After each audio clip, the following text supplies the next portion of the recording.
Vous aurez besoin d'un niveau à bulles, un mètre-ruban, un crayon de bois, une équerre, un laser, une perceuse visseuse, des cales de jeu et un tournevis.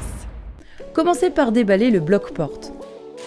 Placez le rail métallique vertical à la bonne position en contrôlant notamment à l'aide du laser qu'il est bien d'aplomb.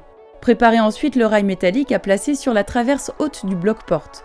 Pour cela, coupez un rail d'une longueur supérieure d'une trentaine de centimètres à la largeur de l'huisserie. Puis coupez-le de telle sorte qu'une fois plié, celui-ci vienne épouser parfaitement le haut de votre huisserie. Enfin, vissez votre rail dans la traverse haute de l'huisserie ainsi que sur la partie supérieure des deux montants à l'aide de 4 vis pour rail métallique.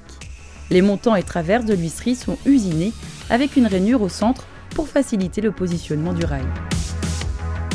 Positionnez sur le sol, au centre, les cales de jeu vous permettant d'atteindre le niveau bas de votre porte. Attention, ne pas oublier de tenir compte du jeu entre le sol fini et le bas de votre porte. Dans notre cas, nous rajoutons une cale de 12 mm au niveau du sol fini symbolisé par le trait de laser. Positionnez ensuite votre bloc-porte sur les cales en le plaquant sur le rail vertical. Vissez ensuite votre bloc-porte dans le rail métallique vertical, placez le second rail vertical, contrôlez l'horizontalité à l'aide du niveau à bulles sur la traverse haute de l'huisserie. Vissez ensuite votre bloc-porte dans le second rail métallique vertical. Dégrafez ensuite les lithos d'écartement à l'aide d'un tournevis en prenant soin de ne pas endommager l'huisserie. Enlevez les cales de jeu placées au sol, ouvrez votre porte et fermez votre porte pour vérifier le bon fonctionnement.